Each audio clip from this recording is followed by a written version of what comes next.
All right, guys, happy Monday, March 6th. You guys know every single week I provide a quick interest rate update. What is going on with rates today? Well, let's take a quick look. What you guys are looking at on my screen is the demand for mortgage bonds. And when the demand goes up, the 30-year mortgage fixed rates come down and vice versa. So what we can see here on the screen, ignore all the numbers and such, you don't need to be a mortgage nerd yourself. But if we come up here, this is the start of February 2nd. You can see this black box pop up. And what we see is a slow downward demand for the mortgage bonds. People started selling off their bonds, and what that did is that caused interest rates to go up a bit, which is what we've been hearing on the news. But since Friday of last week, we've seen a pretty good move upward, which means interest rates have come down a smidge since the March 2nd timeframe, which was Thursday. But again, you have to be careful of the news outlets because you might hear, oh, mortgage rates have come down.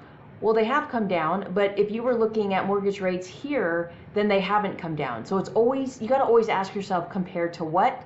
So where are rates today? Well, one of my favorite websites to go to is called Mortgage News Daily. They take the average of interest rates and they will show you that a 30-year fixed rate is just under 7%.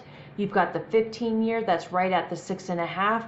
The only deceiving thing about these online websites is that they don't tell you, is this an 800 FICO score or a 700? Is it 5% down or is it 25% down? It's just an average, and it typically includes anywhere up to one discount point, which buys the interest rate down. How do I know that? Well, if you scroll down to the bottom, it will show you that Mortgage News Daily is showing you a 30-year fixed rate at 6.95 with no points.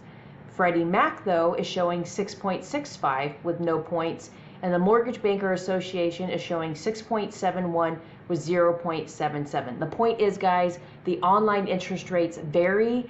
Just turn to the nerds. We will take your exact scorecard. We will shop all the banks for you and make sure you not only find the best interest rate, but the best loan strategy for the short term, because most people aren't going to be in the mortgage we write today for the long haul, which is why we have a rate redo loan program for all of our clients. You can check out the other video on that. That's it. That's your mortgage rate update. Stay tuned next week or follow me on Instagram at The Mortgage Nerd. Take care.